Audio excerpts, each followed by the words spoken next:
Hi all, welcome to competitive cracker. എൻ്റെ പേര് മിത്തു.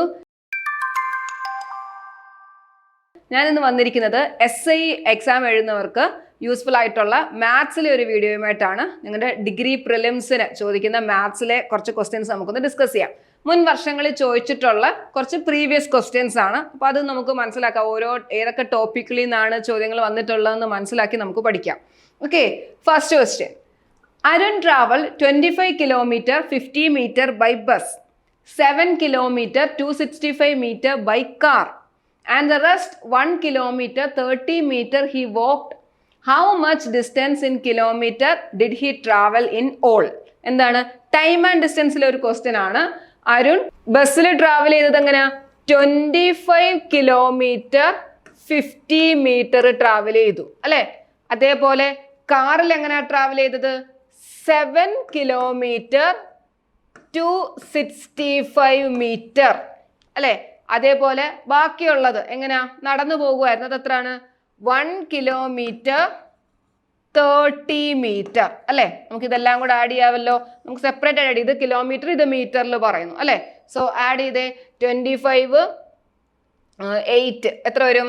33 കിലോമീറ്ററും ഇനി മീറ്റർ എല്ലാം കൂടെ ആഡ് ചെയ്തേ. 265 പ്ലസ് 30 പ്ലസ് 50 എന്താ?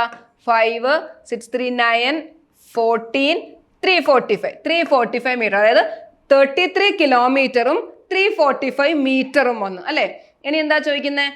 How much distance in kilometre. നമ്മുടെ ആൻസർ കിലോമീറ്ററിലായിരിക്കണം പറയേണ്ടത്. അത്രേ ഉള്ളൂ. ഇത് തന്നെയാണ് ആൻസർ, പക്ഷെ നമ്മൾ കിലോമീറ്ററിൽ പറയുക. നമുക്കറിയാം 1 കിലോമീറ്റർ എന്ന് പറഞ്ഞാൽ എത്ര മീറ്റർ ആണ്? 1000 മീറ്റർ അല്ലെ. സോ 1 മീറ്റർ എന്ന് പറഞ്ഞാൽ 1/1000 കിലോമീറ്റർ. ക്ലിയർ ആണോ? അങ്ങനെയാണെങ്കിൽ എന്ത് വരും? 345 മീറ്റർ എന്നുള്ളതിനെ 345/1000 എന്ന് എഴുതാം. That is 33 kilometre plus 0.345 kilometre. അതായത് 33.345 അല്ലെ. Option A 33.345. ഒരു യൂണിറ്റ് കൺവേർഷൻ മാത്രമേ ഉള്ളൂ. സിമ്പിൾ ഒരു ക്വസ്റ്റ്യൻ ആയിരുന്നത്. നമ്മളിതെല്ലാം കൂടെ ആഡ് ചെയ്തു, പിന്നെ മീറ്ററിനെ കിലോമീറ്ററിലേക്ക് കൺവേർട്ട് ചെയ്തു. ക്ലിയർ അല്ലേ? A student has to secure 40% mark in an examination to pass.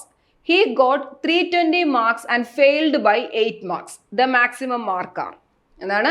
ഒരു സ്റ്റുഡൻറ്റിന് 40% മാർക്ക് വേണം എക്സാമിന് ജയിക്കാനായിട്ട്. അതായത് പാസ് മാർക്ക് എന്ന് പറയുന്നത് എന്താ? ടോട്ടലിന്റെ 40%. അപ്പൊ ടോട്ടൽ മാർക്ക് നമ്മൾ എക്സ് ആണെന്ന് അസ്യൂം ചെയ്താൽ അവിടുത്തെ പാസ് മാർക്ക് എങ്ങനെയാ പറയുന്നത്? ടോട്ടലിന്റെ 40% അല്ലെ. ദാറ്റ് ഈസ് 40% ഓഫ് എക്സ് ആണ് പാസ് മാർക്ക്.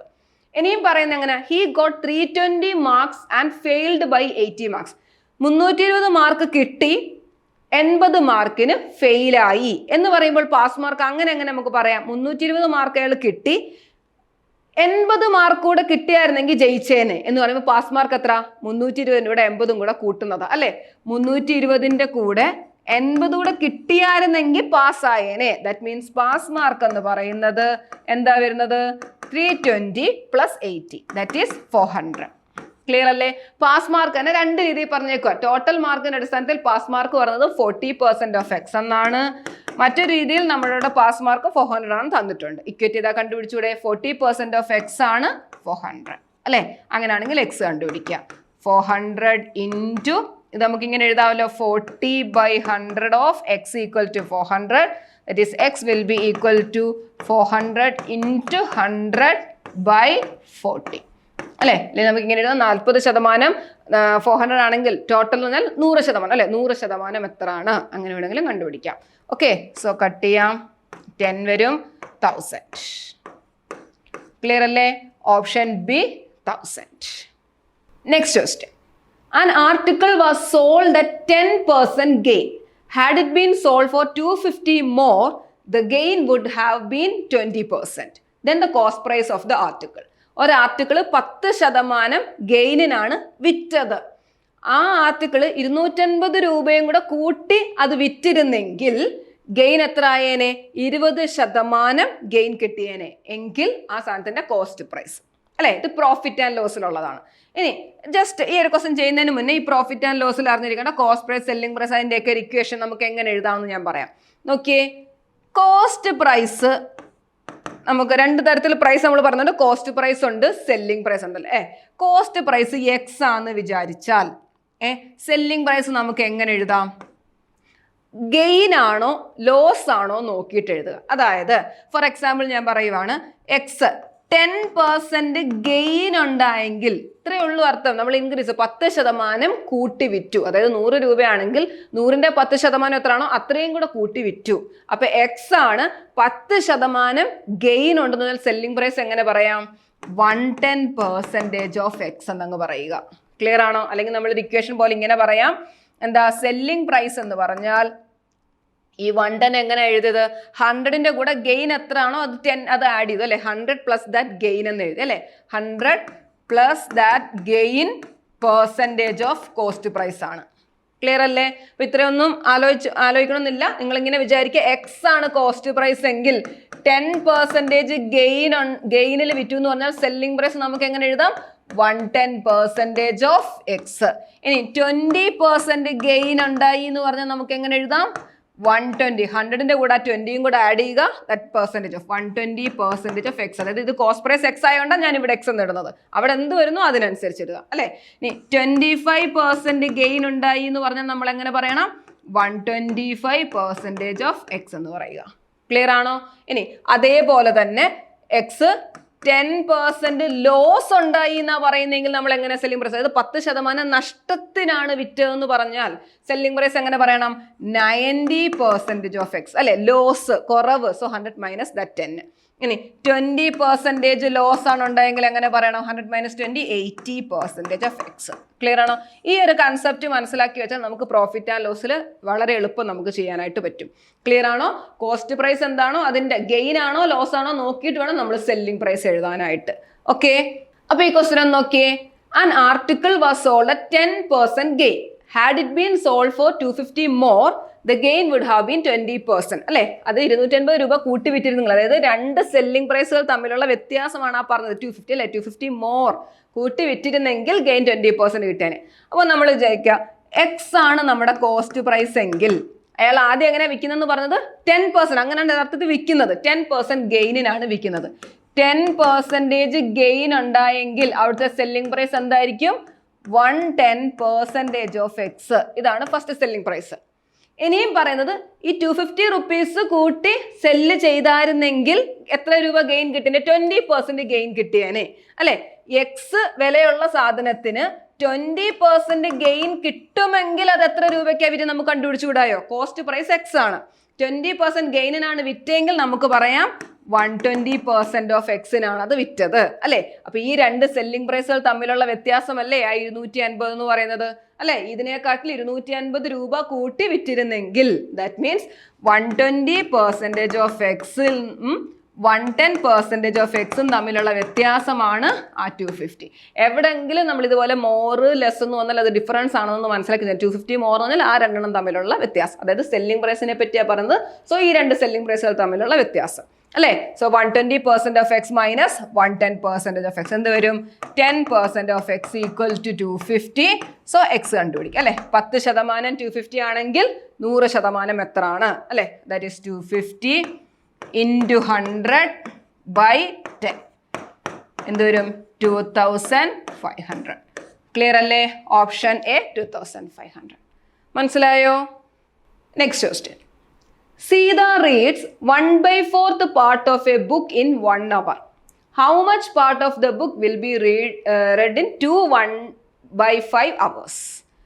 ഒരു ബുക്കിന്റെ 1/4 പാർട്ട് വായിക്കാൻ 1 hour വേണം അല്ലെ. ഇങ്ങനെ പറഞ്ഞത് 1/4 പാർട്ട് ഓഫ് എ ബുക്ക്.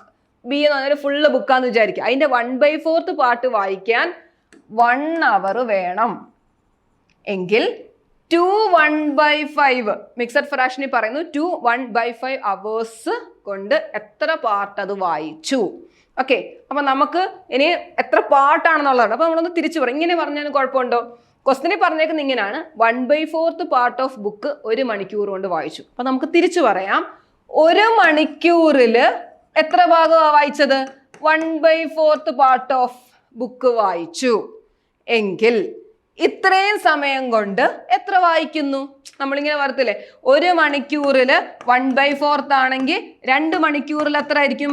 1/4 × 2 ചെയ്താൽ പോരെ? അതേപോലെ ഈ ഒരു 2ന്റെ സ്ഥാനത്ത് പറഞ്ഞേക്കുന്നത് 2 1/5 hours അല്ലെ? 2 1/5 എന്ന് പറയുമ്പോൾ 5 × 2 10, 10 + 1 11/5 hour അല്ലെ? ദാറ്റ് ഈസ് 1 hourൽ 1/4 പാർട്ട് വായിച്ചാൽ 11/5 hourൽ എത്ര പാർട്ട് വായിക്കും അല്ലെ? സമയം കൂടുന്നതിനനുസരിച്ച് ബുക്കിന്റെ വായിക്കുന്നത് പേജ് നമ്മൾ കൂടുക, പാർട്ട് കൂടുകയാണ് അല്ലെ? സോ എന്ത് വരും? 11/5 × 1/4 അല്ലെ? 1/4 ഓഫ് ബുക്ക് വായിക്കും അല്ലെ? ദാറ്റ് ഈസ് എന്ത് വരും? 11/20 B. അതായത് ബുക്കിന്റെ 11/20th പാർട്ട് വായിക്കും. എന്ത് വരും? Option D 11/20. ക്ലിയർ അല്ലേ? Next question. An amount deposited for 2 years at simple interest rate of 10.5% will yield same interest in 2 years if deposited for compound interest for 2 years. If the rate of compound interest is ഒന്നുമില്ല, ഒരു ബാങ്കിൽ simple ഇൻട്രസ്റ്റിൽ ഇട്ടു 10.5% 2 വർഷം. ആ കിട്ടുന്ന ബാങ്കിൽ നിന്ന് കിട്ടുന്ന സിമ്പിൾ ഇൻട്രസ്റ്റ് തന്നെയാണ് എന്ത്? നീ അയാൾ മറ്റൊരു ബാങ്കിൽ കോമ്പൗണ്ട് ഇൻട്രസ്റ്റിൽ, കോമ്പൗണ്ട് ആനുവലി ചെയ്യുന്ന ഒരു ബാങ്കിൽ 2 വർഷത്തേക്ക് ഇട്ടാലും കിട്ടുന്ന ഇൻട്രസ്റ്റ്, അതായത് കോമ്പൗണ്ട് ഇൻട്രസ്റ്റും സിമ്പിൾ ഇൻട്രസ്റ്റും, അതായത് ഒരു തുക തന്നെ ഒരാൾ ഒരു ബാങ്കിൽ സിമ്പിളിൽ ഇട്ടു, ഒരു ബാങ്കിൽ കോമ്പൗണ്ട് ഇട്ടു അല്ലെ? അത് സെയിം ആണ്. അത് സെയിം ആണെങ്കിൽ ഏത് റേറ്റിനാണ് കോമ്പൗണ്ടിൽ ഇട്ടത്, ഏത് റേറ്റിന് ഇട്ടപ്പോഴാണ് അതേപോലെ വരുന്നതെന്നാണ് ചോദിക്കുന്നത്. ക്ലിയർ ആണോ? അപ്പോൾ നോക്കാം എങ്ങനെയാ ചെയ്യേണ്ടത്. രണ്ടിന്റെയും കൂടി ഇക്വേഷൻ അല്ലെ? സിമ്പിൾ ഇൻട്രസ്റ്റിന്റെയും കോമ്പൗണ്ട് ഇൻട്രസ്റ്റിന്റെയും ഇക്വേഷൻ ഇക്വേറ്റ് ചെയ്താൽ പോരായോ? സിമ്പിൾ ഇൻട്രസ്റ്റിന്റെ ഇക്വേഷൻ പറഞ്ഞേ. എന്താ സിമ്പിൾ ഇൻട്രസ്റ്റിന്റെ equation? Simple interest I = PNR/100 അല്ലെ? Principal, number of years, rate. Okay. അതേപോലെ കോമ്പൗണ്ട് ഇൻട്രസ്റ്റിന്റെ കേസ് വരുമ്പോൾ നമ്മൾ എമൗണ്ടിന്റെ ഇക്വേഷൻ ആണ് പഠിച്ചു വെച്ചേക്കുന്നത് അല്ലെ? Amount A = principle P × 1 + R/100 ഇതായിരിക്കും നമുക്ക് എല്ലാവർക്കും അറിയാവുന്ന ഇക്വേഷൻ അല്ലെ? നമുക്ക് വേണ്ടത് കോമ്പൗണ്ട് ഇൻട്രസ്റ്റ് ആണ്. അതിനെന്ത് ചെയ്താൽ മതി? എമൗണ്ടിൽ നിന്ന് പ്രിൻസിപ്പിൾ മൈനസ് ചെയ്താൽ നമുക്ക് കോമ്പൗണ്ട് ഇൻട്രസ്റ്റ് കിട്ടും അല്ലെ? That is P × 1 + R/100 - P. Clear അല്ലേ? ഇനി P കോമൺ എടുത്ത് പഠിച്ചിട്ടുണ്ടെങ്കിൽ അങ്ങനെ P കോമൺ എടുത്താൽ 1 + R/100 - 1. ഇതാണ് കോമ്പൗണ്ട് ഇൻട്രസ്റ്റിന്റെ ഇക്വേഷൻ. ഓക്കെ. ഇങ്ങനായിട്ട് പഠിച്ചില്ലെങ്കിൽ നമുക്ക് അറിയാവുന്നതെന്ന് എഴുതിയാൽ മതി. ഓക്കെ. നമ്മൾ എമൗണ്ടിന്റെ ഇക്വേഷൻ ആണ് പഠിച്ചിട്ടുള്ളത്. കോമ്പൗണ്ട് ഇൻട്രസ്റ്റ് എന്ന് പറഞ്ഞാൽ എമൗണ്ടിൽ നിന്ന് P മൈനസ് ചെയ്യുക. P കോമൺ എടുത്താൽ ഇങ്ങനെ ഒരു ഇക്വേഷൻ ആയിട്ട് പഠിക്കാം, 1 + R/100 - 1. ഓക്കെ. അപ്പോൾ അങ്ങനെ ചെയ്യണമെന്നില്ല, നമ്മൾ ചെയ്യുമ്പോൾ ഇതേപോലെ ഒരു സ്റ്റെപ്പ് ചെയ്തിട്ട് ചെയ്താൽ മതി. ഓക്കെ. അപ്പോൾ നമുക്ക് ചെയ്യാം. എന്താണ് വരുന്നത്? It is P × P common എടുത്താൽ 1 + R/100 N എത്ര? 2. 2 വർഷത്തേക്ക് കോമ്പൗണ്ട് ഇൻട്രസ്റ്റിൽ ഇട്ടത്. 6 നമുക്ക് അറിയത്തില്ല, അത് നമുക്ക് കണ്ടുപിടിക്കാം. -1 ഇതാണ് കോമ്പൗണ്ട് ഇൻട്രസ്റ്റ് അല്ലേ? ഈക്വൽ ടു സിമ്പിൾ ഇൻട്രസ്റ്റ് എന്താ? P × R എത്ര? 10.5. 10.5 × വർഷം എത്ര? 2/100. സോൾവ് ചെയ്താൽ പോരായോ? ഓക്കെ. കോമൺ ആയിട്ടുള്ള P കട്ട് ചെയ്ത് കളഞ്ഞു. ദെൻ 105 × 2 എന്ത് വരും? 21 എന്ന് വരും അല്ലേ? 21/100 = 1 + R/100 - 1 ആണല്ലോ. ഓക്കെ. ഈ 1 ഇപ്പുറത്ത് വരുമല്ലോ. 1 + R/100 will be equal to 21/100 + 1. 21 + 100/100 എന്ന് വരും അല്ലേ? 121/100 = 1 + R/100 ഓക്കെ. ഇനി ഇവിടുന്ന് ഈ ഒരു സ്ക്വയർ പോകണം, എന്നാലേ നമുക്ക് ഈ 6 ചെയ്യാൻ പറ്റൂ അല്ലേ? അപ്പോൾ ഇവിടെ എന്താ? ഈക്വൽ ടു ഇവിടെ ഉള്ള ടേമിനെ എന്തെങ്കിലും സ്ക്വയർ ആയിട്ട് എഴുതാൻ പറ്റുമോ നോക്കുക, അല്ലെങ്കിൽ സ്ക്വയർ റൂട്ട് എടുക്കുക, അങ്ങനെ എന്ത് വേണമെങ്കിലും ചെയ്യാം അല്ലേ? ഇവിടെ നോക്കിയാൽ 121 എന്ന് പറഞ്ഞാൽ 11ന്റെ സ്ക്വയറാ, 100 എന്ന് പറഞ്ഞാൽ 10ന്റെ സ്ക്വയറാ. 11/10 the whole square എന്ന് എഴുതാം. That is 1 + R/100 okay. അപ്പോൾ രണ്ട് സൈഡിലെ പവർ സെയിം ആയതുകൊണ്ട് നമുക്ക് ബേസ് സെയിം ആക്കി എഴുതാം. ദാറ്റ് ഈസ് എന്താണ്? അതായത് ഇങ്ങനെ സ്ക്വയർ കട്ട് ചെയ്ത് പോകുന്ന ഒരു അർത്ഥം. Okay. That is 1 + R/100 will be equal to എന്ത് വന്നു? 11/10. ഓക്കെ. സോൾവ് ചെയ്തേ. R/100 will be equal to 11/10 - 1. That is 11 - 10/10. That is R/100 will be equal to 1/10. Solve ചെയ്യുമ്പോൾ എന്ത് വരും? R equal to 10%. അപ്പോൾ റേറ്റ് എന്ത് വന്നു? 10%. കോമ്പൗണ്ട് ഇൻട്രസ്റ്റിൽ 10% ഇടുന്നതാണ്, അവിടെ സിമ്പിൾ ഇൻട്രസ്റ്റിൽ 10.5% ഇടുന്നത് സെയിം ആയിട്ട് വരുന്നത് അല്ലേ? ഓക്കെ, അപ്പോൾ ഇതാണ് ആൻസർ. Option B 10%. ക്ലിയർ അല്ലേ? Next question. If 7 times the 7th term of an AP is equal to 11 times its 11th term, then 18th term of an AP will be. എന്താണ്? Arithmetic progression അല്ലേ? സമാന്തര ശ്രേണി എന്ന് പറഞ്ഞ ടോപ്പിക്കിൽ നിന്നുള്ളതാണ്. അപ്പോൾ ഇതിനകത്തുള്ള കുറച്ച് ഇക്വേഷൻസ് നമ്മൾ പഠിച്ചു വെക്കേണ്ടതായിട്ടുണ്ട്. എന്താണ്? nth ടേമിൻ്റെത്, first term A, common difference അല്ലേ? അത് അറിഞ്ഞിരുന്നാൽ മതി. ഓക്കെ, അപ്പോൾ ഇവിടെ നമുക്കറിയാം ഫസ്റ്റ് ടേം നമ്മൾ എ എന്ന് പറയും. ഇനി പൊതുവ്യത്യാസം അല്ലേ? ഫസ്റ്റ് ഇപ്പോൾ A1 A2 അങ്ങനെ AN അല്ലെ, ഇത്രയും ടേംസ് ഉണ്ടെങ്കിൽ നമ്മൾ എങ്ങനെയാ പറയുന്നത്? പൊതുവ്യത്യാസം എന്നാൽ രണ്ടാമത്തെ പദവും ഒന്നാമത്തെ പദവും തമ്മിലുള്ള ഡിഫറൻസ് അല്ലെ? Second term minus first term, അതാണ് കോമൺ ഡിഫറൻസ്, ഡി പറയും. അതുപോലെ nth ടേമിന്റെ ഇക്വേഷൻ എങ്ങനെ എഴുതുന്നത്? AN equal to A plus n-1 into d അല്ലെ? ഇത് പഠിച്ചു വെച്ചേക്കേണ്ടതാണ്. ഇതാണ് ഏറ്റവും മെയിൻ. അതായത് ഇതിൽ നിന്ന് തന്നെ നമുക്ക് ഡിയുടെ ഇക്വേഷൻ പ്രത്യേകം വേണമെങ്കിൽ പഠിക്കാം. എന്ന് പറഞ്ഞാൽ നമ്പർ ഓഫ് ടേംസിന്റെ ഇക്വേഷൻ പ്രത്യേകം വേണമെങ്കിൽ പഠിക്കാം അല്ലെ? അപ്പൊ ഇതാണ് അറിഞ്ഞിരിക്കേണ്ടത്. ഇത് അറിഞ്ഞാൽ അതെല്ലാം നമുക്ക് ഇതിനകത്ത് നിന്ന് തന്നെ എഴുതാം അല്ലെ? അപ്പൊ nth ടേം എന്ന് പറഞ്ഞാൽ A പ്ലസ് ഇവിടെ കിടക്കുന്ന n ആണെങ്കിൽ n-1 ഇൻറ്റു ഡി അല്ലെ? എക്സാമ്പിൾ പറഞ്ഞാൽ A3 എന്ന് പറഞ്ഞാൽ എന്താണ്? A plus 2D. ഓക്കെ, അറിഞ്ഞിരിക്കേണ്ട ഇക്വേഷൻ ഇതാണ്. നമുക്ക് ഈ ഒരു ഇക്വേഷൻ മതി ഈ ഒരു ക്വസ്റ്റ്യൻ ചെയ്യാനായിട്ട്. അതേപോലെ തന്നെ ഈ ടോപ്പിക്കിൽ നിന്ന് സം ഓഫ് ടേംസും അതിൻ്റെയൊക്കെ ഇക്വേഷൻസ് പഠിച്ചു വെച്ചേക്കുക. അപ്പോൾ ഈ ക്വസ്റ്റ്യൻ ചെയ്തേ, ഇവിടെ എന്താ പറയുന്നത്? 7 times the 7th term. 7 times the 7th term will be equal to 11 times the 11th term. 11 times the 11th term അല്ലേ? എന്താണ്? 7 times the 7th term will be equal to 11 times the 11th term എന്നാ പറഞ്ഞേക്കുന്നത്. Okay, 7th ടേമിനെ നമുക്ക് എങ്ങനെ എഴുതാം? അതേപോലെ തന്നെ കണ്ടുപിടിക്കാനുള്ളതും കൂടെ ഒന്ന് മനസ്സിലാക്കി വെച്ചേക്കുക. എന്താ? 18th term. A18 ആണ് കണ്ടുപിടിക്കാനുള്ളത്. A18 എങ്ങനെ റെപ്രസെന്റ് ചെയ്യുന്നത്? A പ്ലസ് 17D അല്ലെ? A പ്ലസ് 17D എന്നാണ് എഴുതുന്നത് 18th ടേം. ഓക്കെ, അപ്പോൾ നമുക്കിവിടെ എഴുതാം 7th ടേം എങ്ങനെ എഴുതാം? 7 into A plus 6D equal to 11 into 11th term എന്താ? A plus 10D. ഒന്ന് കുറച്ച് എഴുതും അല്ലെ? സിമ്പിൾ അല്ലേ? A plus 10D. ഓക്കെ, അപ്പൊ ഇത് തന്നിട്ടുണ്ട്, ഇത് കണ്ടുപിടിക്കണം. അപ്പൊ ഇത്രയേ ഉള്ളൂ. നമ്മൾ ആദ്യം ഇതിനെ ഒന്ന് സോൾവ് ചെയ്ത് പോവുക. ഇതിനെ അങ്ങോട്ട് ചെയ്യുമ്പോഴത്തേക്ക് ഇതിനകത്ത് ആവശ്യമായിട്ടുള്ള സാധനങ്ങൾ നമുക്ക് കിട്ടും അല്ലെ? അപ്പൊ സോൾവ് ചെയ്തേ. 7A plus 7 into 6 42D will be equal to 11A plus 110D. Okay, ഇനി A എല്ലാം കൂടെ ഒന്ന് ഒരുമിച്ചെടുത്തേ. 7A minus 11A will be equal to 110D minus 42D. Okay, solve ചെയ്തേ. 7A minus 11A minus 4A equal to 110 42 minus ചെയ്ത് എന്ത് വരും? 68D അല്ലേ? അല്ലാതെ 4A ഈക്വൽ ടു 68D എന്ന് തോന്നുന്നു. അപ്പൊ എയും ഡിയും ഉണ്ട്. അപ്പൊ എയുടെ ടേം ഡിയിൽ എഴുതിയാലും നമുക്കൊരു ആൻസർ വരും അല്ലേ? അപ്പൊ നമുക്ക് ചെയ്ത് നോക്കാം.